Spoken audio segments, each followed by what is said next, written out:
Hello everyone, আশা করছি সবাই খুব ভালো আছো। আমিও ভালো আছি। আজকে অনেক দিন পরে আবার একটা ভিডিও নিয়ে তোমাদের সামনে হাজির হয়ে গেছি। এটাই হচ্ছে সিকিম ট্যুরের লাস্ট ভিডিও। তো এই ভিডিওটা দেখো, আশা করছি সবার খুব ভালো লাগবে, কারণ এই ভিডিওটা বাকি ভিডিওগুলো থেকে একদম আলাদা। তো তোমরা দেখেছিলে যে আমরা হোটেল ছেড়ে দিয়েছিলাম, তারপরে আমরা হোটেল থেকে চলে গেছিলাম রা বাংলা। রা বাংলাতে আমরা অনেক মজা করেছি, কি করেছি, কেমনভাবে কাটিয়েছি, সমস্তটাই আমি ভিডিওর মাধ্যমে তুলে ধরেছিলাম। তো রা বাংলাতে সময় কাটিয়ে আমরা এখন চলে যাচ্ছি টি গার্ডেন, এবং টি গার্ডেনে ঘুরে তারপরে আমরা চলে যাব নামচি চারধাম। তো সেই কারণেই বললাম এই ভিডিওটা একটু আলাদা হতে চলেছে, স্কিপ না করে পুরোটা দেখো, আশা করছি তোমাদেরও খুব ভালো লাগবে। তো চলো এখন আমরা চলে যাচ্ছি টি গার্ডেন। তো তারপরে ওখানে গিয়ে আমি বাকিটা দেখাবো। খানিকক্ষণ গাড়ি জার্নি করে আমরা এখন পৌঁছে গেছি চা বাগানে। এখন ভেতরে ঢোকার পালা, সব একে একে দাঁড়িয়ে আছি। আর এখানেও মানে চা বাগানে এসেও দেখছি টিকিট কাটতে হয়। তো আমরা টিকিট কাটলাম না, মানে বাইরে থেকে যেটুকু দেখা যায় ওইটুকুই দেখবো, কারণ দুপুর হয়ে গেছিলো আর আমাদের চরম খিদে পেয়ে গেছিলো। তো মানে বসে খাবার জায়গা পাচ্ছিলাম না বলে আমরা খেতে বসতে পারছিলাম না। তো যাই হোক, দেখো চা বাগান, এই যে চা পাতা কুড়ি আমি প্রথম দেখলাম, বেশ ভালো লাগছে, সুন্দর লাগছে। কত বড় চা বাগানটা, দূর দিকে তাকিয়ে দেখো তোমরা, মানে ভেতরে ঢুকে পুরোটা দেখতে পারলে হয়তো খুব ভালো লাগতো, কিন্তু উপায় নেই, কিছু করার নেই, কারণ এরপর নামচি যেতে হবে আর ওখানে আমরা অনেকটা সময় কাটাবো। তো এখানে খুবই কম সময় কাটালাম। তো এখানে তারপরে ঘুরে ঘুরে যেটুকু ওপর থেকে দেখা যায় সেটুকুই দেখলাম। ভেতরে ঢুকে হয়তো আরও ভালো লাগতো, আরও নতুন নতুন কিছু দেখতে পেতাম হয়তো। তো যাই হোক, যেটুকু দেখলাম ওইটুকুই। তো তারপরে এখন আমরা চা বাগান থেকে বেরিয়ে যাব। আর আমরা তো গাড়ি করে মানে হোটেল থেকে খাবার নিয়েই এসেছিলাম। এখন এখান থেকে বেরিয়ে গিয়ে একটা ভালো জায়গা দেখতে হবে, যেখানে বসে আমরা সবাই মিলে মজা করে খাওয়া দাওয়া করব। তো আমরা নামচি চারধামে এখানে নেমেছিলাম, এবং তারপরে একটা জায়গা দেখতে পেয়ে আমরা এখানে খেতে বসে গেছি। আমাদের টেবিলে আমরা 8 জন ছিলাম, তো গাড়িতে যে কজন ছিলাম তারাই। তো তারপরে এই যে আমাদের লাঞ্চ, আমরা যেটা সঙ্গে করে নিয়েই এসেছিলাম। এটা কি খাবার? কথা বেরোচ্ছে না মুখ দিয়ে, এত ঠান্ডা নেই, কথা বেরোচ্ছে না। কেমন লাগছে? তুই তো একটু খেলি, কেমন লাগছে? ঠান্ডা হয়ে যায়নি? কেমন? আমার আরে ব্যাগে আছে। এখানে বসে আমরা সবাই মিলে খুব আনন্দ করে লাঞ্চ করলাম, এবং লাঞ্চটা খুব সকালে আমরা প্যাকিং করে আমাদের সঙ্গে করে নিয়ে বেরিয়ে গেছিলাম, কিন্তু ঠান্ডা হয়ে গেছিলো, তাও খেতে এতটা ভালো লেগেছে, টেস্টি হয়েছিল খাবারটা, এবং আমাদের যে এত খিদে পেয়েছিল সেই কারণে হয়তো আরও বেশিই ভালো লেগেছে খেতে। তো আমরা লাঞ্চ কমপ্লিট করে আমরা এখন চারধামের দিকে এগিয়ে যাচ্ছি। এই যে আমাদেরই ব্যাচের সব রয়েছে সামনে। তো ঢোকার মুখেই দেখলাম এখানে দুই দিকে মানে বিভিন্ন রকম ফুল ফুটে রয়েছে, তাই একটু ছবি তুলে রাখলাম। চলো এবার ভেতরে যাওয়া যাক। অনেকগুলো সিঁড়ি পার করে আমরা চলে এলাম ভেতরে, আর ভেতরে এসে এখানে টিকিট কাটতে হবে, তাই আমরা টিকিট কাটার জন্য লাইন দিয়েছিলাম। এখানে অনেকটা সময় পার হলো। তো তারপর এখানে ভেতরে ঢুকে গেছি। দেখো এখানে ভোলেনাথ রয়েছেন, আর এই যে ভেতরটা এরকম দেখতে। তো এখানে চারধামে 4টে মন্দির রয়েছে। তো এটা কিন্তু অ্যাকচুয়ালি চারধাম নয়, ভেতরে আরও আছে মন্দির। তো চলো তারপরে দেখাবো, ভিডিওটা স্কিপ না করে দেখতে থাকো। তো এখন আমরা এই ঘরটা থেকে বেরিয়ে যাচ্ছি। এখন দেখো কতগুলো সিঁড়ি, এই সিঁড়িগুলো পার করে আশা করছি আমরা মেন জায়গায় পৌঁছতে পারবো। শুরু হয়ে গেল আমাদের সিকিম ট্যুরের লাস্ট ডেস্টিনেশন ঘোরা। তো এখানে জুতোর কাউন্টার রয়েছে, এখানে জুতো খুলে আমরা পুরো মন্দির চত্বরটা ঘুরতে শুরু করে দিলাম। আর এখানে এত পরিমাণে ঠান্ডা ছিল, মানে প্রচুর হাওয়া দিচ্ছিল, মানে রেকর্ড করা হাওয়া। ওরকম হাওয়া বোধহয় আমার জীবনে আমি কোনোদিন মানে খাইনি। তো এত হাওয়া দিচ্ছিল আর এত শীত করছিল, আমরা নিজেদেরকে আমরা সামলে রাখতে পারছিলাম না। এবং এই হাওয়াটা খাওয়ার কারণে কিন্তু আমাদের পরবর্তীতে সবারই ঠান্ডা জ্বর একটু হয়েই ছিল বাড়ি আসার পর। এতটাই শীত করছিল আর হাওয়া দিচ্ছিল যে আমাদের মুখ থেকে কথা বেরোচ্ছিল না ঠিক করে, আমরা ঠিকমতো ফোন ধরতে পারছিলাম না, এবং আমিও ঠিকমতো ভিডিও করতে পারছিলাম না, তাই ভিডিওটা অনেক কেঁপে গেছিলো।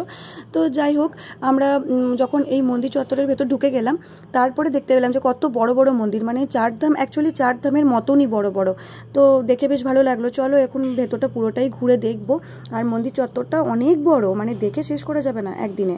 প্রথমেই দর্শন করতে চলে যাব পুরীর জগন্নাথ ধাম, যেটা আমি রিসেন্টলি ঘুরে এসেছি। তো আবার এখানে এসে চলে যাচ্ছি একদম পুরো পুরী জগন্নাথ মন্দিরের মতনই। সামনে যে একটা থাম রয়েছে, তারপরে মন্দিরটাও ওই রকম ধরনেরই তৈরি, বেশ ভালো লাগলো দেখে। চলো ভেতরে ঢুকে এখন দেখে নেব কেমন ফিলিংস হচ্ছে তোমার, একটু বলে যাও। ঠান্ডায় আমি কাঁপছি, কথাও বেরোচ্ছে না, বলো মুখ দিয়ে। কেমন লাগছে আপনার? গরম করছে না শীত করছে? জমে গেল, শুধু বরফটাই পড়েনি। গরম হচ্ছে। ঢুকে গেছি মন্দিরের ভেতরে। মন্দিরের ভেতরটা দেখে নাও, একদম অরিজিনাল যে পুরীর জগন্নাথ দেবের মন্দির রয়েছে সেই মন্দিরের আদলেই তৈরি। আর এই হচ্ছে প্রভু জগন্নাথ দেব। আমরা দর্শন করলাম, প্রণাম করলাম। আর আমরা এখন এই মুহূর্তে যেহেতু রয়েছি পুরী ধামে, এরপর দেখা যাক পুরী থেকে কোন স্টেটে আমাদের যাওয়া যায় বা কোন মন্দিরে আমরা ঢুকি। এরপর মনে হচ্ছে রামেশ্বরম যাব। তো একদম পুরো পুরীধাম থেকে রামেশ্বরমে চলে এলাম। ভাবো তো, কয়েক মিনিটে আমরা একটা স্টেট থেকে এত দূরে আর একটা স্টেটে চলে এলাম। বেশ ভালো লাগছে জিনিসটা। তো এই হচ্ছে রামেশ্বরমের মন্দির, যেটা ভীষণই সুন্দরভাবে তৈরি। অরিজিনাল রামেশ্বরম মন্দির দেখার আমার প্রচুর ইচ্ছা, জানি না কোনো দিন সেই ইচ্ছাটা পূর্ণ হবে কিনা, কিন্তু আর্টিফিশিয়ালটাই দেখে নিলাম। আর এই হচ্ছে রামেশ্বরমের বাবা ভোলেনাথ। তোমরা সবাই দর্শন করে নাও। মন্দিরের ভেতরটা একদম খুব সুন্দর লাগছে, একদম কালো রঙের তো, আর তার উপর ডিজাইন করা, মানে অসাধারণ লাগছিল মন্দিরের ভেতরটা। তো রামেশ্বরম দর্শন হয়ে গেল, বেশ ভালো লাগলো। মানে 4 ধামের মধ্যে 2টো ধাম আমাদের দেখা হয়ে গেল। এরপর দেখা যাক কোন স্টেটে যায়। রামেশ্বরম থেকে বেরিয়েই দেখছি সামনে রয়েছে গুজরাটের দ্বারকা ধাম। তো এখন চলে যাচ্ছি আমরা দ্বারকা ধামে।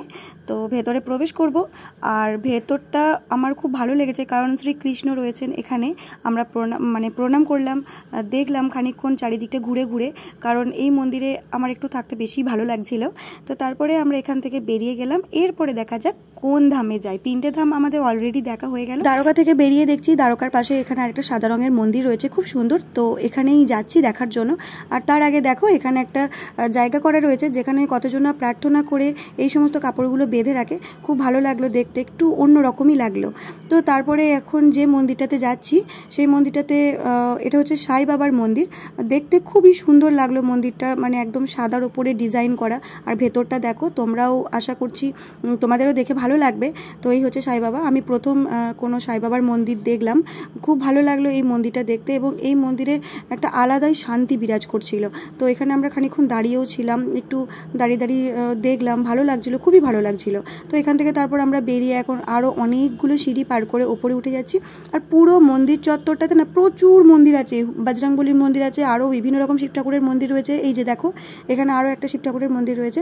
তো এগুলো কোনো কোনো মন্দিরের আদলেই তৈরি, প্রত্যেকটা মন্দিরই, কিন্তু সবগুলো তো জানা সম্ভব হয়নি। আর ভালোভাবে ধীরে সুস্থে ঘুরলে হয়তো সবগুলো জানা সম্ভব হতো, কিন্তু সেই সময়টা নেই বলে আর সেইভাবে ঘুরতে পারিও নি আমরা। আমাদের এখন একটা ধাম দেখা বাকি রয়ে গেছে 4 ধামের মধ্যে। আর এই মন্দিরটা আমার সব থেকে ভালো লেগেছে, কারণ এই মন্দিরটা হচ্ছে এখানকার যে 4 ধামের মধ্যেও এই মন্দিরটা সব থেকে বড় এবং সুন্দর।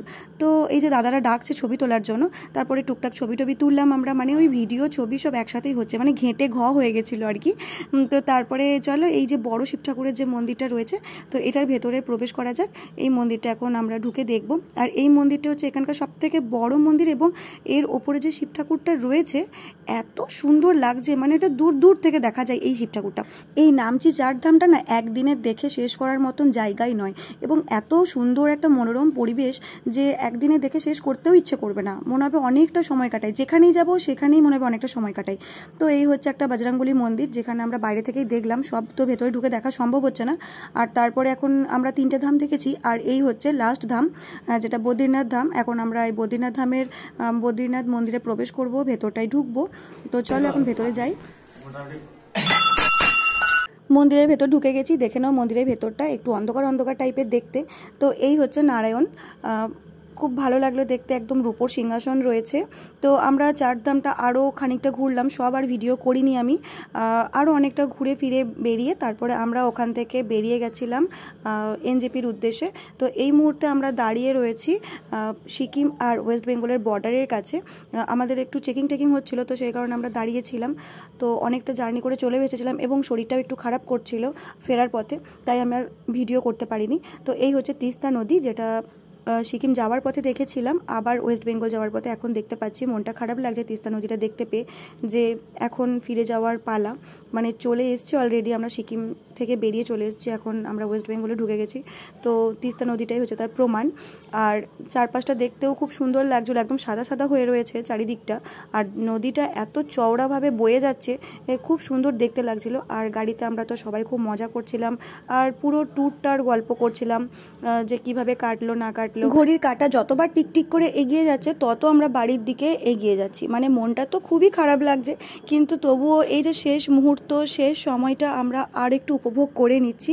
এটা যে আমাদের জীবনের সেরা সময় কাটছিল আমরা তখন নিজেরাও উপভোগ করতে পারছিলাম সেটা। তো আর একটা জিনিস এখানে না বললেই নয়, যেটা হচ্ছে সিকিমের বা পেলিংয়ের মানুষজনদের মানসিকতা, ব্যবহার এবং ওদের ভদ্রতা দেখে আমরা সবাই মুগ্ধ হয়েছি, এবং ওখানকার পরিবেশ, পরিষ্কার পরিচ্ছন্নতা সব কিছুই আমাদের মানে মন কেড়েছে। তো তারপরে আমরা দেখো এখানে এনজিপিতে নেমে গেছি, সন্ধ্যে 7টা নাগাদ হবে, নেমে গেছিলাম। তো একে একে সব গাড়ি থেকে লাগেজগুলো নামানো হচ্ছিল, আরও স্যার ম্যামদের গাড়িগুলো সব একে একে এসে পৌঁছচ্ছিল, আমাদের গাড়িটাই বোধহয় ফার্স্ট এসে নেমেছিল। তো দেখো কত লাগেজ আমাদের, মানে ঘোরা কমপ্লিট। তো এই যে ম্যামরাও নেমে গেছেন, এখন আমরা এনজিপির দিকে এগিয়ে যাচ্ছি। আমাদের ট্রেন অনেকটা লেট আছে, আমাদের 9টায় ট্রেন মানে ছাড়ার কথা এখান থেকে, এনজিপি থেকে, কিন্তু আমাদের ট্রেন মোটামুটি দেখাচ্ছে 11:30টায় ট্রেন ছাড়বে। দেখা যাক আর কত লেট করবে, তো অসুবিধা নেই, যত লেট করবে আমরা তত আর একটু সময় কাটাতে পারবো।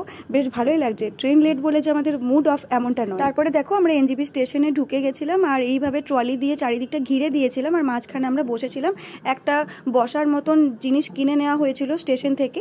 তারপর আমরা এখানে সবাই মিলে বসে বসে অনেকক্ষণ আড্ডা দিলাম। তারপরে তো একটু পরে আমাদের ডিনার দিয়ে গেছিলো। ডিনারের মধ্যে ছিল রুটি, আলু ভাজা, তরকারি, মিষ্টি, এই সমস্ত।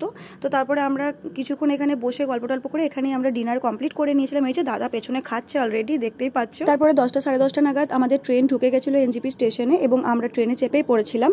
আর ট্রেনে চাপার পর থেকে আমরা আর ফোন বের করিনি, মানে এই যে ফোন বন্ধ করেছি তারপরে আমরা আর ফোন বের করিনি দরকার ছাড়া। আর ছবি ভিডিও আর কিচ্ছু করতে ইচ্ছে করেনি, কারণ পুরো ট্রিপটা আমরা অনেক ছবি তুলেছি, অনেক ভিডিও করেছি, ফোন তো ঘেটেইছি। তো এরপরে মনে হয়েছিল যে একদম যে লাস্ট মুহূর্ত ট্রেন জার্নিটা, আমরা সবাই সারা রাত জেগে মজা করব, গল্প করব, অনেক আনন্দ করব। কেউ তো ঘুমোইনি, কেউ নিজের সিটে ছিলই না, আমরা সবাই এক জায়গায় এক দঙ্গল বেঁধে সারা রাত মজা করেছিলাম। মানে ফারাক্কা ব্রিজ দেখা থেকে শুরু করে নিজেদের মধ্যে ভূতের গল্প, হাসির গল্প, অনেক কিছু মজা হয়েছে। তো ফোন আমরা আর বের করিনি, সেই মুহূর্তটা শুধুই এনজয় করেছি, এবং মানে সত্যি বলতে সেই মুহূর্তটা সারা জীবন মনে থাকবে, এত এত ভালো লাগা কাজ করেছে।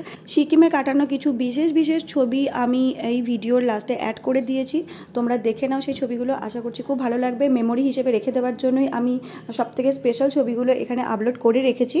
তো এই ছিল আমার সিকিম ট্যুরের পুরো জার্নিটা, যেটা আমি বাড়ি থেকে বেরোনোর পর থেকে বাড়িতে ঢোকার আগে অবধি, মানে ট্রেনে চাপার আগে অবধি সমস্তটাই তোমাদের সঙ্গে শেয়ার করলাম। ভালো লাগলে লাইক কমেন্ট শেয়ার করে দিও, আর বাকি পার্টগুলো দেখতে হলে আমার চ্যানেলে গিয়ে দেখে নিও। তো চলো আজকের মতো টাটা।